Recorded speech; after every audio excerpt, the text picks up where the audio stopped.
শ্ৰদ্ধা ভক্তি সেৱা তথা অন্তৰৰ নিভৃততম কোণৰ অকৃত্ৰিম স্নেহ নিৰ্মালি যাচি পুনশ্চ মহাপ্ৰভু গোবিন্দৰ চৰণলৈ ভক্তিৰক্ষ নিবেদন কৰি আমি ভাগৱতৰ কথা প্ৰবচনৰ কাৰণে আগবঢ়া হৈছে। আমাৰ গুৰুস্থানীয় ব্যক্তিসকলে আসনত উপবিষ্ট হৈছে। আমাৰ যুৱ বন্ধুসকল য'তে আছে আমি তেখেতসকলক পুনশ্চ আসনত উপবিষ্ট হৈ অনুষ্ঠানটিৰ সৌষ্ঠৱ বৃদ্ধিত সহযোগিতা আগবঢ়াবৰ কাৰণে অনুৰোধ ৰাখিছোঁ। আৰু কিছু সময় প্ৰায় 1-1.5 ঘণ্টা সময় আমি আপোনালোকৰ মাজত থাকি আপোনালোকৰ মাজৰ পৰা আমি আমাৰ গৃহাভিমুখী হ'ম। সেয়েহে যিকোনো সময় আমি আপোনালোকৰ লগত মত বিনিময় কৰিম।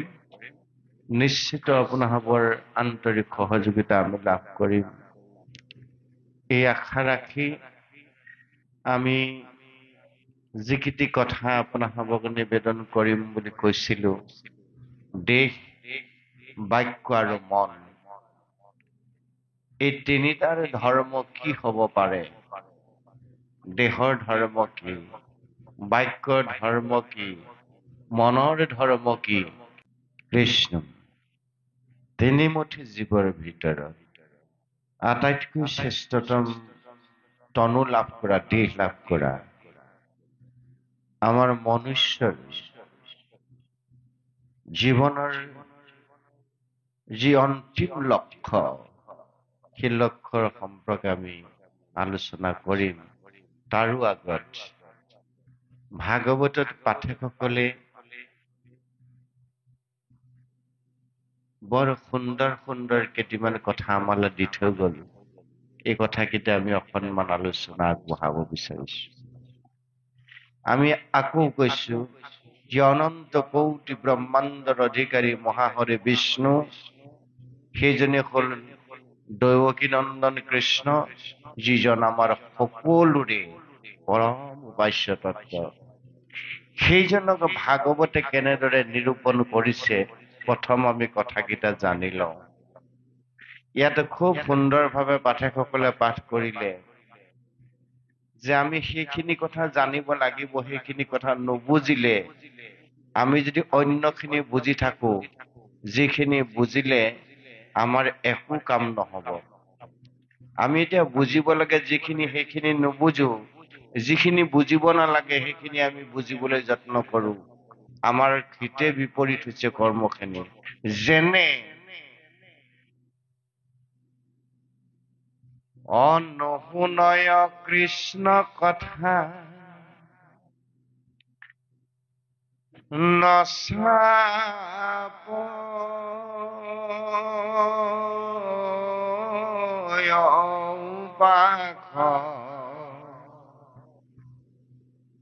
কৃষ্ণ নামে তাৰি বেক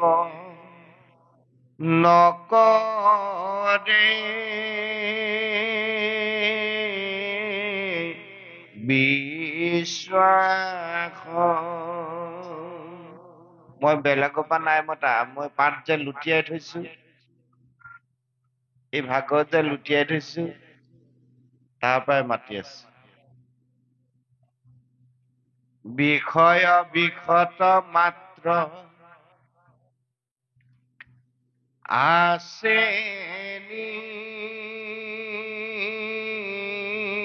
নিৰন্তৰ, দ্বন্দ্ব গুণ লোৱা কৃষ্ণ কথায়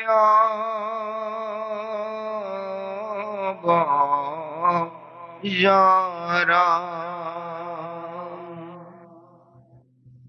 অৰা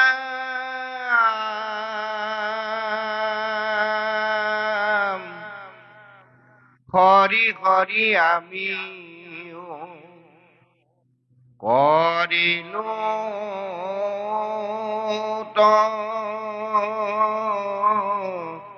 জু সংগে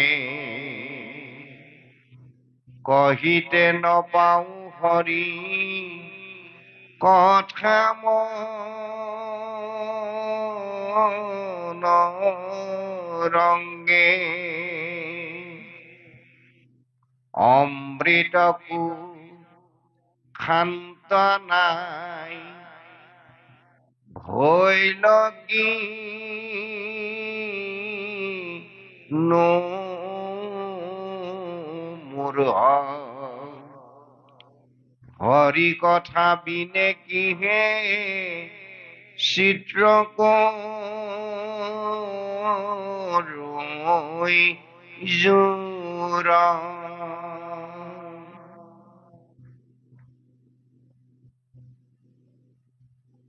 কৃষ্ণ কথা নুশুনয় নপাতয় পাশ নচাপয় পাশ কৃষ্ণ নামে তাৰিবেক নকৰে বিশ্বাস অলপ কথা কৈছে বিষয় বিষত মাত্ৰ শব্দটোত গুৰুত্ব দিব ইয়াত মাত্ৰ শব্দটোত গুৰুজনে গুৰুত্ব প্ৰদান কৰিছে চাৰিটা বিশেষ শব্দত আমাৰ যুৱ বন্ধুসকলে খুব গুৰুত্ব দিবলগীয়া কথা আমি কিবা এটা পঢ়ি গলেই নহব তাৰ শব্দৰ গাঁথনি ইয়াৰ ভাৱাৰ্থ আমি কিন্তু প্ৰতি মুহূৰ্ততে উপলব্ধি কৰিব লাগিব এনেই গুৰুজনে যিকোনো শব্দ য'তে ত'তে ব্যৱহাৰ কৰা নাই চাৰিটা বিশেষ শব্দ গুৰুজনে বাছনি কৰি লৈছে আৰু যি চাৰিটা বিশেষ শব্দ সেই চাৰিটা আমাৰ জীৱনৰ প্ৰতি মুহূৰ্তে মুহূৰ্তে প্ৰতি ক্ষণে ক্ষণে প্ৰয়োজনীয় শব্দ আমি যে পাঠৰ সামৰণি ইয়াৰ আগত যে কলো আমি জীৱনত তাক ল'ব নোৱাৰিলো যাৰ কাৰণে আমাৰ জীৱনটোত খেলি মেলিয়ে ভৰপূৰ হৈ গ'ল আপোনাসৱৰ জীৱনলৈ যাতে সেইটো নাহে তাৰ কাৰণে প্ৰতি চাৰিটা যে বস্তু কথা উল্লেখ কৰিছে এইকেইটা মাত্ৰ আপোনালোকে লওক সেই চাৰিপদ দেখিছেনে গুৰু দেও নাম ভকত শংখ চক্ৰ গদা পদ্ম কীৰ্তন দশম ঘোষা ৰত্নাৱলী হয়নে জ্ঞান বিজ্ঞান তদংগ ৰহস্য সত্য শৌচ সমাদয়া হয় নহয় এই চাৰিত ধৰক আৰু শেষত আপোনালোকে চাৰিটা বস্তু পাব চাৰি নামৰ ভকতসকলে পোনেই চাৰি নাম লৈ পেলালে ডাঙৰ বিপদটো কৰিলে সেইডোখৰত আমাৰ ভকতে পোনেই চাৰি নাম লৈ পেলালে ডাঙৰ বিপদটো কৰিলে সেইডোখৰত যিটো জীৱনৰ একেবাৰে শেষ মুহূৰ্তত লাভ কৰে সেইটো সাধন মাৰ্গৰ যোগেদি ল'ব লাগিছিল সাধন নকৰাকৈ ওপৰতে বজাৰত কিনি লৈ লোৱাৰ কাৰণে আমাৰ সমাজত এতিয়া বিপদ হৈছে মই পুনৰ খোলাকে কথাকেইটা কৈছো আমাৰ ভকতৰ দুখ আহিল সেইখিনি কোনোবাই মেধি হল চাৰি নামৰ কোনোবাই মেধি হল কোনোবা হাতোলা হল নে নাই চাৰি নামৰ কোনোবা বৰ ভকত হল ডাঙৰ অসুখটো লগাই ললো আমি সেইডোখৰত এতিয়া চাৰি নামৰ ভকতজনে বাকী ভকতসকলক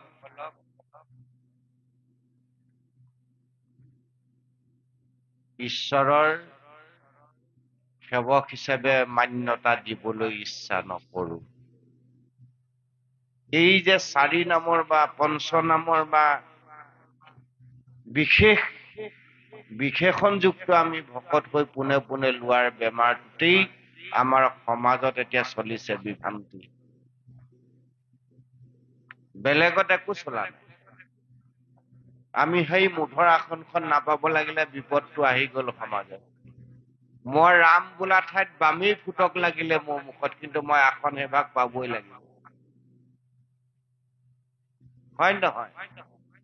মোৰ মুখতে ৰাম ফুটিব লগাত বামেই ফুটক লাগিলে মই সেইখন আসন পাবই লাগিব, কাৰণ মই চাৰি নামৰ ভকত।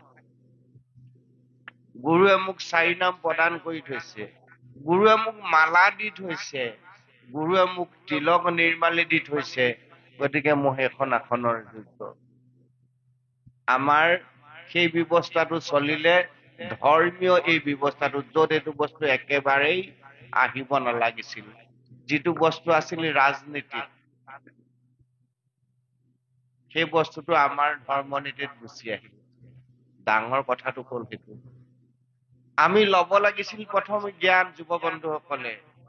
দ্বিতীয়তে ল'ব লাগিছিলে জ্ঞানক বিশেষভাৱে প্ৰয়োগ কৰা যিটো ব্যৱস্থা বিজ্ঞান, সেই জ্ঞান বিজ্ঞানৰ মাজৰ যিটো অংশ তদংগ, অৰ্থাৎ জ্ঞান আৰু বিজ্ঞানৰ বিশ্লেষাত্মক যিটো শাশ্বত বস্তু, এইটোক কৈছে তদংগ, অৰ্থাৎ জ্ঞান বিজ্ঞানৰ অংগ। আৰু চতুৰ্থটো হ'ল ৰহস্য, যাক ইংৰাজীত চিক্ৰেট বুলি কৈছে,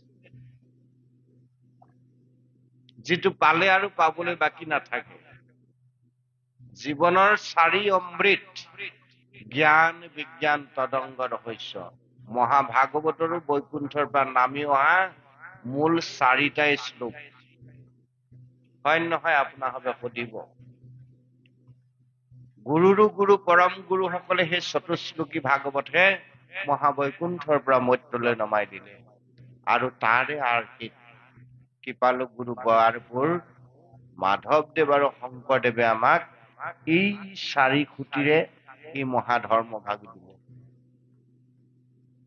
জ্ঞান আমাৰ প্ৰত্যেকৰে আছে। আজি জন্ম নাই হোৱা গৰ্ভত থকা শিশুটোৰ পৰা মৰিবলৈ ক্ষণ গণি থকা জীৱটিলৈকে আমাৰ জ্ঞান আছে।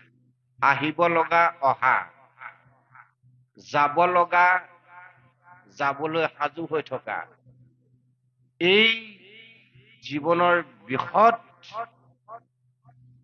সময়খিনি আমি থকা প্ৰত্যেকটি জীৱৰেই জ্ঞান আছে। সেই জ্ঞানটোক সঠিক জ্ঞান ৰূপে ব্যৱহাৰ কৰিবৰ কাৰণে তাত বি এটা উপসৰ্গ যোগ কৰা হৈছে। হয় নহয়? পৰা অপহম নিৰবনু নিৰদুৰ্বি, 10 নম্বৰ উপসৰ্গ, বিশেষণীয় বিশেষণ। জ্ঞানৰ আগত বি উপসৰ্গ যোগ কৰি বিজ্ঞান কৰা হল, অৰ্থাৎ জ্ঞানক বিশেষভাৱে প্ৰয়োগ কৰাটোৱে হল বিজ্ঞান।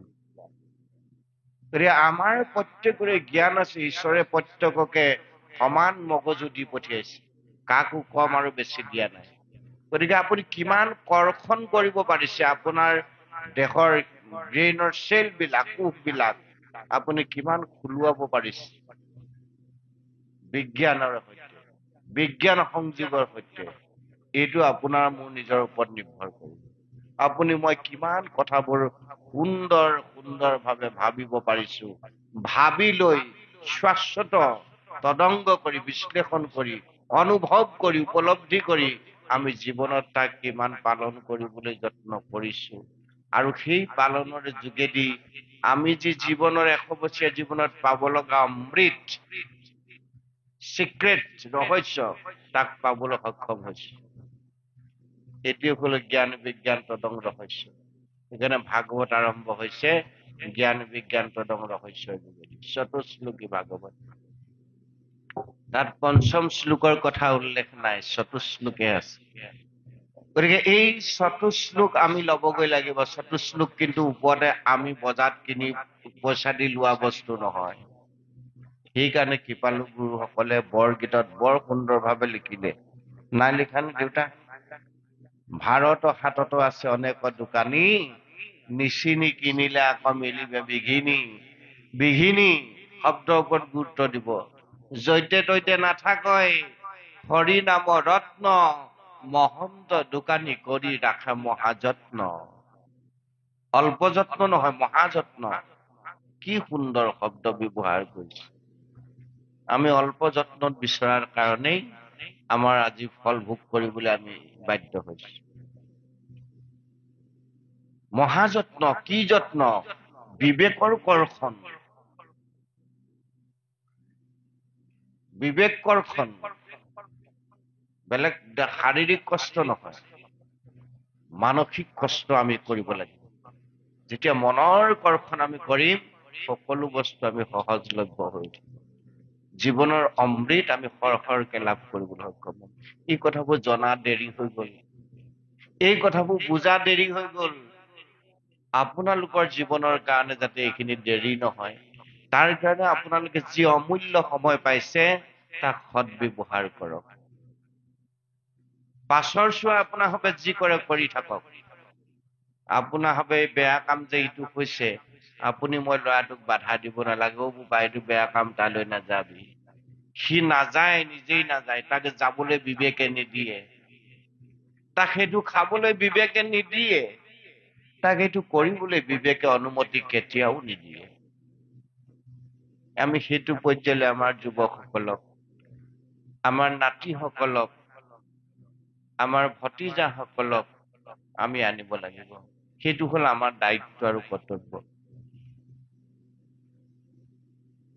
ল'ৰাটো বেয়া হৈছে আৰু বেয়ালৈ ঠেলি দিয়াটো মানুহ হিচাপে জীৱশ্ৰেষ্ঠ প্ৰাণী হিচাপে আমাৰ ধৰ্ম বা কৰ্ম কেতিয়াও হ'ব নোৱাৰে আমাৰ গোটেই কৰ্মৰ সৈতে হিতে বিপৰীত হৈছে বুলি যে ক'লো আমি জীৱনত তেনেকে ল'ব পৰা হ'লে বস্তুখিনি আমাৰ আহুকাল নাথাকিলহেঁতেন এতিয়া আমাক আমি দায়িত্ব আৰু কৰ্তব্য যদি নিষ্ঠাৰে পালন কৰিব পাৰো দায়িত্বৰ যদি আমি উপলব্ধি অনুভৱ কৰিব জানো তেতিয়াহ'লে আমাৰ জীৱন শৃংখলিত হ'বই আমি এতিয়া পদবীৰ কাৰণে লালসা আমাৰ যিকোনো ক্ষেত্ৰত আমাক পদবী লাগে হয় নহয় সৰু উদাহৰণ এটা দিছো ৰাজনৈতিক ক্ষেত্ৰতে হওক সমাজনীতিৰ ক্ষেত্ৰতে হওক ধৰ্মীয়তে হওক আমি সেই পদবীৰ কাৰণে উপযুক্ত হওঁ বা নহওঁ কেৱল মাত্ৰ আমাক প্ৰতিষ্ঠা লাগে পদবী লাগে সন্মান লাগে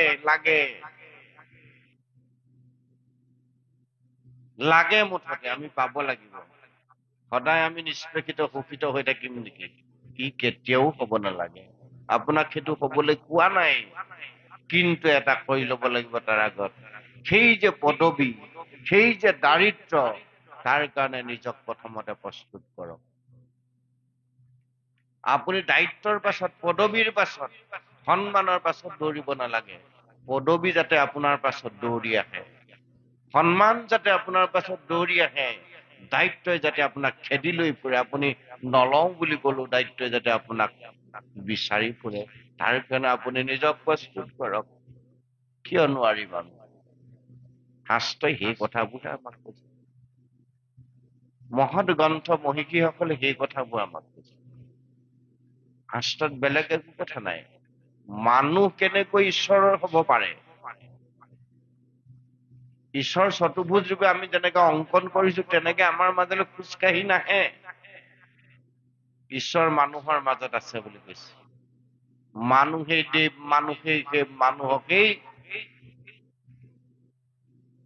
সেৱা কৰা পূজা কৰা মানুহৰ মাজতেই ভগৱন্তক বিচাৰি পাবা সেইকাৰণে বিশেষত মনুষ্য নকজিতো নৰে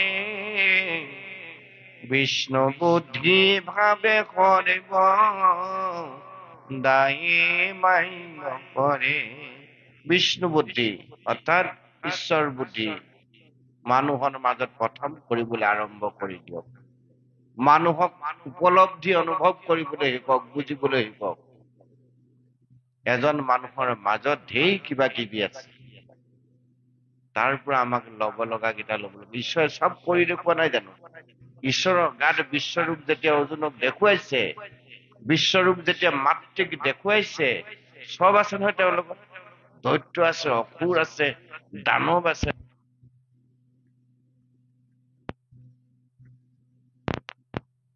সকলো আছে সকলোকে দেখুৱাইছে তাত বিশ্বৰূপ সম্বৰণ কৰিলে অৰ্জুনক কৈছে হে সখা অৰ্জুন তুমি কিহক লৈ চিন্তিত হৈছা উদ্ধৱ মহামহন্তক কৈছে, তুমি কিহক লৈ চিন্তিত হৈছা, দুখ কৰিছা? এইবোৰতো সকলো মই, তোমালোক মাত্ৰ নিমিত্ৰ। তোমালোকক মই যিটো কৰিবলৈ কৈছো সেইটো কৰা। মই যিটো কৰি আছো তাক নকৰিবা। ভগৱন্তই কৈছে,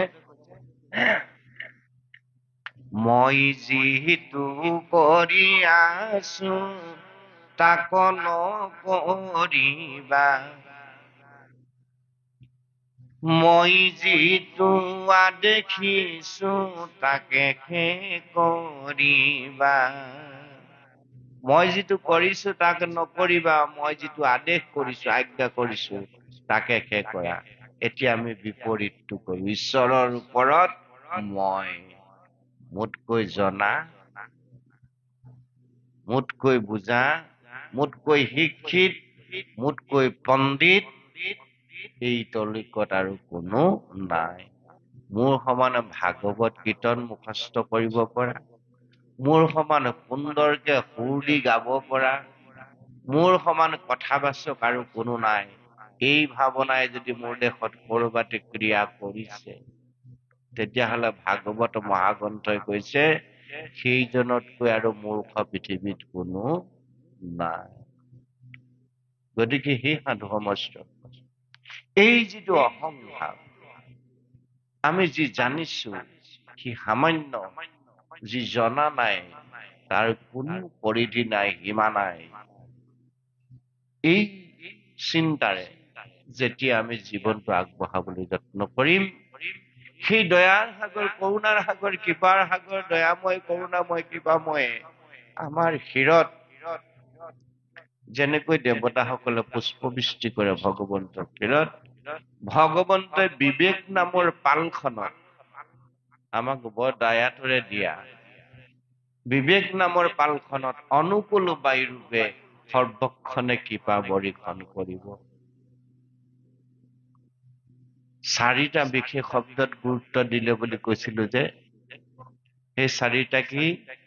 যিহেতু, এতেকে, মাত্ৰ, সাৱধান। জীৱনৰ এই চাৰিটা শব্দ, যিহেতু, এতেকে, মাত্ৰ, সাৱধান, এইবোৰ কিন্তু কথা কোনেও কেতিয়াও নকয় আপোনালোকক। আপুনি সোঁহাতে ডাঙৰ এটা ধনৰ টোপোলা লৈ যাওক, বাওঁফালে এটা ধনৰ টোপোলা ডাঙৰকে লৈ যাওক, বিচাৰি ফুৰক গৈ অসম মুলুকৰ বজাৰখনত, ধৰ্মীয় বজাৰখনত বিচাৰি ফুৰক গৈ, পৃথিৱীৰ তীৰ্থ ভ্ৰমণ কৰি কৰি পইচা দি মোক জীৱনৰ অমৃত দিয়ক, নাপায় ক'ত কিনিবলৈ। পৰম সৌভাগ্য আপোনাৰ হব লাগিব, ঈশ্বৰৰ কৃপা হব লাগিব। সিধিষ্ঠিত হৈ ভগৱন্তই বিবেক নামৰ পালখনত অনুকূল বায়ুৰূপে আপোনাক কৃপা কৰিব লাগিব। এইবোৰ বজাৰত কিনিবলৈ পোৱা বস্তু নহয়, মনত ৰাখিব। আৰু যেতিয়া আপুনি এইকেইটা বস্তু জীৱনত পাই গল, পৃথিৱীত এনে কোনো শক্তি নাই যে আপোনাৰ জীৱন বিপথগামী কৰিব। আপুনি জীৱনৰ লক্ষ্য পথৰ পৰা বিচলিত হৈ যাব, এনে কোনো পৃথিৱীত শক্তি নাই।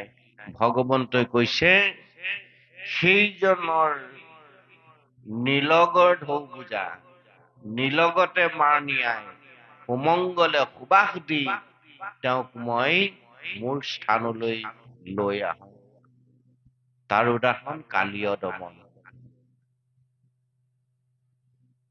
কালিক নিকালি ভগৱন্তই গোপবৎসসকলক পৰম অমৃত দান কৰা নাই? ঠিক সেইদৰে আমাৰ দেউতাসকলে আশীৰ্বাদত দিয়ে।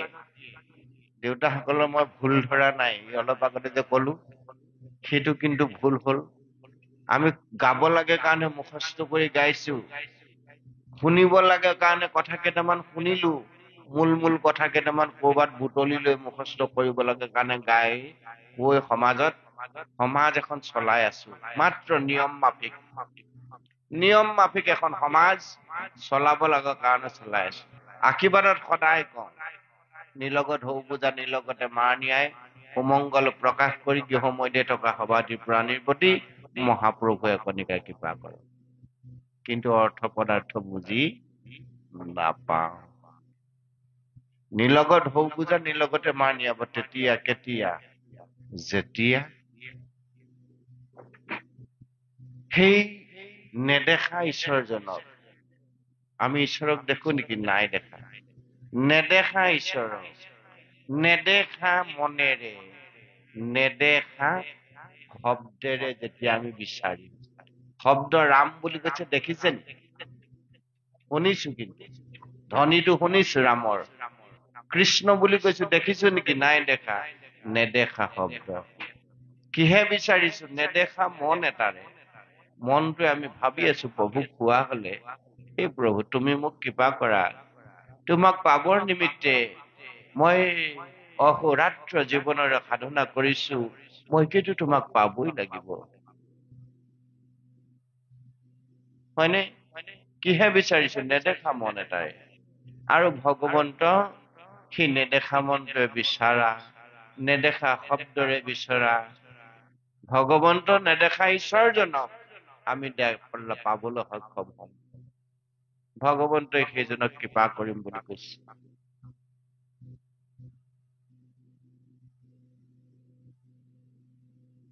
সেইকাৰণে সাধ্য আৰু সাধন দুটা বেলেগ বস্তু।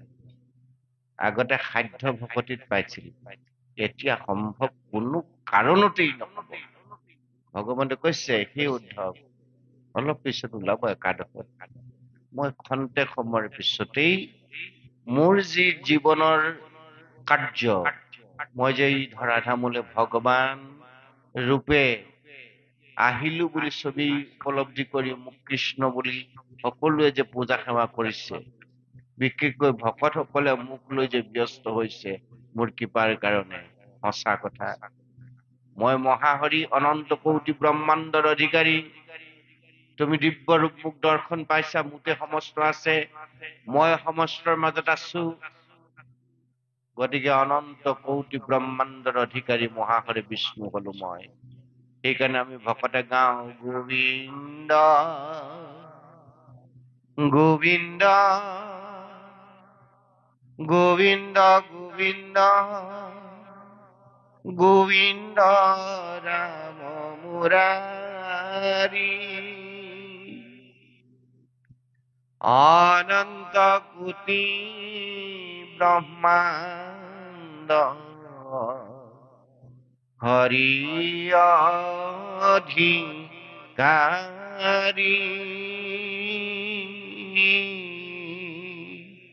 গোবিন্দ গোবিন্দ গোবিন্দ গোবিন্দ গোবিন্দ ৰাম মুৰাৰী। গাব লগা কাৰণে গাও নেকি? নহব। গাব লাগে কাৰণে গালে নহব প্ৰভুসকল। গোবিন্দ অনন্ত কোটি ব্ৰহ্মাণ্ডৰ অধিকাৰী, সেইজন মহাহৰি বিষ্ণু।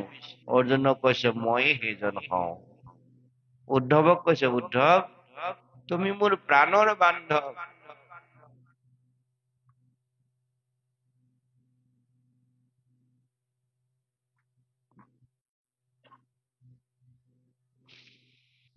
তোমাতকৈ আৰু মোৰ প্ৰিয় কোনো নাই।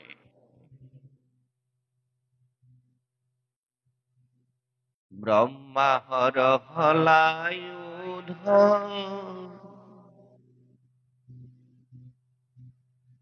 লক্ষ্মী প্ৰিয় জয়া,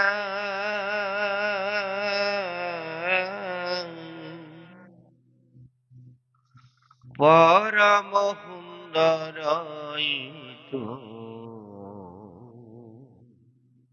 দেখা মোৰ কায়া,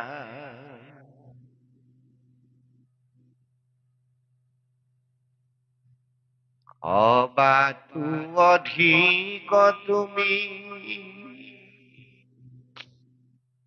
মোৰ প্ৰিয়তম, নাহিয়ান বান্ধৱ উদ্ধৱ তুমি কৈছেনে? আৰু কি কব লাগে ঈশ্বৰে? ইয়াতকৈ কি কব লাগে কওকচোন?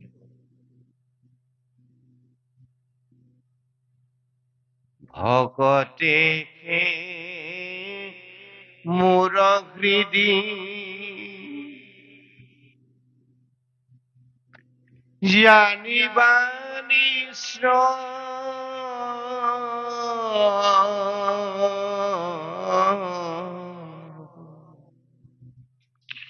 ভকত জনৰ জানা আমি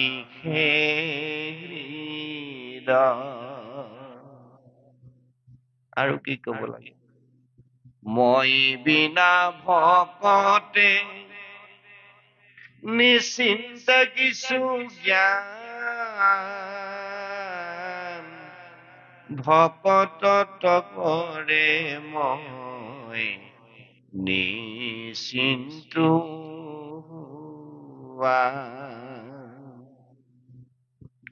প্ৰাণৰ বান্ধৱ উদ্ধৱ,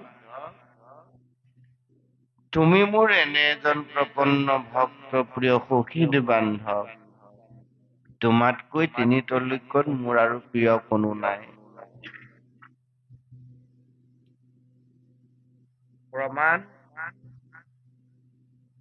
প্ৰমাণ কি দিলে? সৃষ্টিকৰ ব্ৰহ্মা, হলায়ুধ বলোৰাম নিজৰ দাদা, ব্ৰহ্মা শৰৎ সংহাৰকাৰী শিৱ, যাক সৃষ্টিৰ সংহাৰ ভাৰ ভগৱন্তই দি থৈছে, যাক সৃষ্টিৰ দায়িত্ব দিছে ব্ৰহ্মা, যাক সংহাৰৰ ভাৰ দিছে হৰ, নিজৰ দাদা বলোৰাম হলায়ুধ,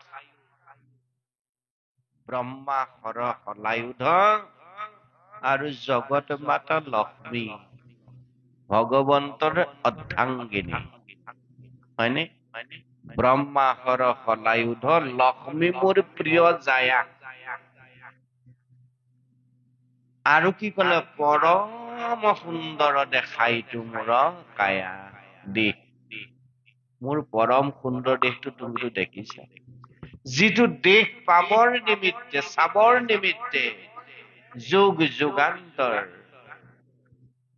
মহাযোগীসকলে ধ্যান কৰে, ভক্তসকলে যুগ যুগান্তক মোক পাবৰ কাৰণে তপ কৰে, সাধনা কৰে।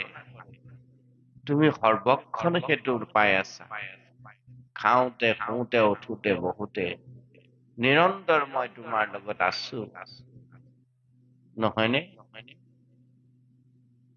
মোৰ প্ৰিয় কিজনৰ কথা কৈছো ব্ৰহ্মা, মোৰ প্ৰিয়জনৰ কথা কৈছো হৰ, মোৰ প্ৰিয় দাদা বলৰামৰ কথা কৈছো, যি মোৰ জীৱনৰ প্ৰতি মুহূৰ্তে মুহূৰ্তে মোৰ জীৱন যুদ্ধত চতু মহৎ লীলা সাধনত কৃষ্ণৰূপে মই অৱতাৰ গ্ৰহণ কৰি জীৱনৰ যি চতু মহৎ লীলা সাধন কৰিলো, এই চতু মহৎ লীলা কি মই ইংগিততে কম, বৰ দীঘলীয়া হব, নহলে খবা পৰা খবালৈ গুচি যাব। বিষয়ৰ পৰা আঁতৰি বহুতো যাওঁগে, কথা মনে ভাবে লৈ গুচি যায়। কিন্তু চতু মহৎ লীলা সাধনত প্ৰতি মুহূৰ্তে মুহূৰ্তে মোৰ লগত থাকি গল। চতু লীলা কি? প্ৰথম ভগৱান কৃষ্ণই দুৰ্ঘোৰ অন্ধকাৰ ৰাতি কংসৰ কাৰাগাৰত আৱিৰ্ভাৱ হৈ প্ৰথম লীলা আৰম্ভ কৰিলে বৃন্দাবন লীলা। মনত ৰাখিব, কৃষ্ণ অৱতাৰত চতু মহৎ লীলা সাধন কৰে। প্ৰথম লীলা হল বৃন্দাবন লীলা। বৃন্দাবন লীলাত কি কি কৰিলে? প্ৰথমতেই জন্ম হল, তেওঁ মথুৰাত একো কৰিবলৈকে নাপালে, পলাই গৈ বৃন্দাবনত থাকিবগৈ লগা হল। গোকুলত, গোকুল বৃন্দাবনত নে কংসৰ প্ৰতাপত, তাতেই শিশু লীলা আৰম্ভ কৰি দিলে। তাৰ পৰাই ভগৱন্তৰ লীলা আৰম্ভ হল। গায়নতো দুহন্তে দামুৰি মেলে গৈ, গৃহ পক্ষী চুৰি কৰি শান্ত দুগ্ধ দুই, শিশু লীলা আৰম্ভ। বৃন্দাবন লীলা। তাৰপিছত কি কৰিলে? লাহে লাহে ধেনুকা অঘা বকা কৰিবোৰক বধিলে। গোপীসকলৰ লগত ৰাস ক্ৰিয়া কৰিলে। গোপ বালকসকলৰ লগত বৃন্দাবনত গোবৎস চৰাই তাত যিখিনি কৰিব লগা আছিল বৃন্দাবনৰ প্ৰজাসকলক পৰম আনন্দ প্ৰদান কৰিলে। মোৰে প্ৰভু বৃন্দাবনে ধেনু লয়া যায়, চলে গান গোপর সঙ্গে মোহন বাংশী বায়। আমি দিহানামত গাঁও নাই সকলে নাগাও জানো?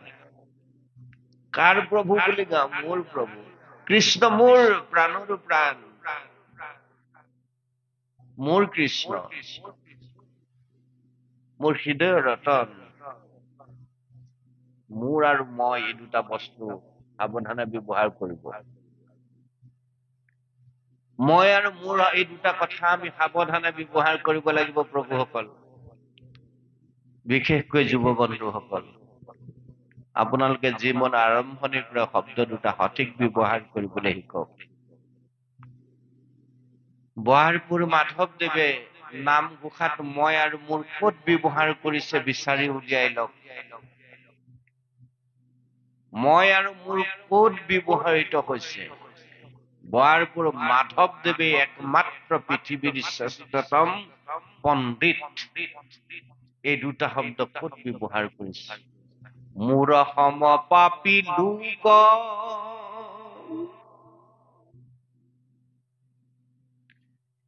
নাহি কেই তিনি লোক,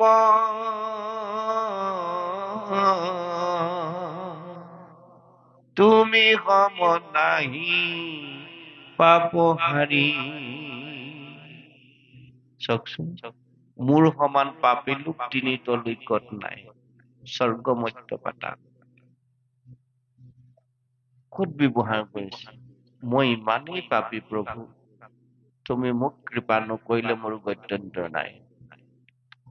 কোনোবাই আপোনাক নিন্দা কৰিছে, কোনোবাই ভৎসনা কৰিছে, কোনোবাই হিংসা কৰিছে, কৰি থাকিবলৈ দিয়ক। মহাপ্ৰভু গোবিন্দৰ চৰণত যাতে আপুনি হিংসুক হব লগা নহয়। ঈশ্বৰে আপোনাক পৰীক্ষা কৰিছে, কৰিবলৈ দিয়ক। কোনটিয়ে কেনেকে স্তুতি কৰিছে ভাগৱতৰ প্ৰথমত যে প্ৰভু সুখ নিদিবা মোক, যদি জীৱনত সুখ দিয়া মই তোমাক পাহৰি যাম। এনে দুখ মোক দিয়া, সেই দুখখিনি মোৰ বাদে যাতে বেলেগক নিদিয়া, তেতিয়াও কিন্তু প্ৰভু মই তোমাক পাহৰি যাম। মোক প্ৰতি মুহূৰ্ততে তুমি দুখ দি থাকাচোন, মই তোমাক পাহৰিব নোৱাৰো। তুমিও মোক এৰি যাব নোৱাৰা, কাৰণ তুমি মোক দুখ দিবই লাগিব। তুমি যেতিয়া দুখ দিবা, মই যেতিয়া তোমাক ধৰি থাকিম, তুমি কলৈ যাবা? বলিয়ে তেনেকেহে ভগৱন্তক পাবলৈ সক্ষম হল। শুক্ৰাচাৰ্যই একদম উপায়ন্ত হৈ কমণ্ডলৰ মাজত সোমাই দিছিলে অংগুষ্ঠ হৈ পিনে, তথাপিতো বলিক কৃষ্ণ ভক্তিৰ পৰা বঞ্চিত কৰিব নোৱাৰি। ইমান দৃঢ়। গতিকে এই তত্ত্ববোৰ আমি ইয়াৰ পৰা ল'ব লাগিব, যিবোৰ জীৱন তত্ত্ব, জীৱন অমৃত। গতিকে আপুনি মই জীৱনত বিচাৰিব লাগিব যে মোৰ সম পাপী লোক নাহি কেই তিনি লোক, তুমি সম নাহি পাপ হাৰি। ই জানি গোবিন্দ মোক যেন জুৱাই কৰিব, তোৱা পাৱে কৰো বুহাৰী। বহাৰপুৰ মাধৱদেৱে মূৰটো ব্যৱহাৰ কৰিছে তাত। আমি মূৰটো ক'ত ব্যৱহাৰ কৰিছো? এই মোৰ সমান এই গাঁওখনত পঢ়া মানুহ নাই, শিক্ষিত লোক নাই। য়েছ, নাই আপোনাৰ সমান পঢ়া মানুহ। এইখন গাঁৱত মোতকৈ ধনী মানুহ নাই, ঐশ্বৰ্যশালী ব্যক্তি নাই। এইখন গাঁৱত মোতকৈ সম্পদশালী ব্যক্তি নাই। সঁচা কথা, নাই। কাৰণ আপোনাৰ আটা পুৰুষে আপোনাক সেই সম্পদখিনি দি থৈ গল।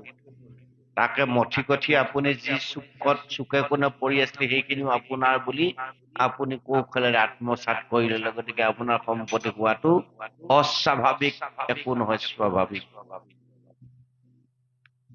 হয় নহয়? সকলো আছে, কিন্তু আপুনি যাবৰ সময়ত একো লৈ যাব নোৱাৰে। যিমান গোটালে এটকা চাৰিঅনা দি আকৌ শেষত আপোনাৰ জেগাডোখৰ বাকী সকলে কিনি ললেহে আপোনাৰ হ'বগে। এই যিটো শেষৰ বস্তু, আৰম্ভণিত আপুনি যেনেকৈ উলংগ হৈ আহিল, শেষত আপোনাৰ গাৰ বস্ত্ৰখনো কাটি ফালি চিৰি দিব আৰু আপোনাক যিকণ জেগাত থব তাকো এটকা চাৰিঅনা দি কিনি লব লাগিব। এই কথাবোৰ অনুভৱ কৰিব লাগিব প্ৰভু। তেতিয়া আমাৰ কেতিয়াও কৰাপ্ট নহয়, কৰাপচন কেতিয়াও ক'তো হ'ব নোৱাৰে, কোনেও কৰিব নোৱাৰে।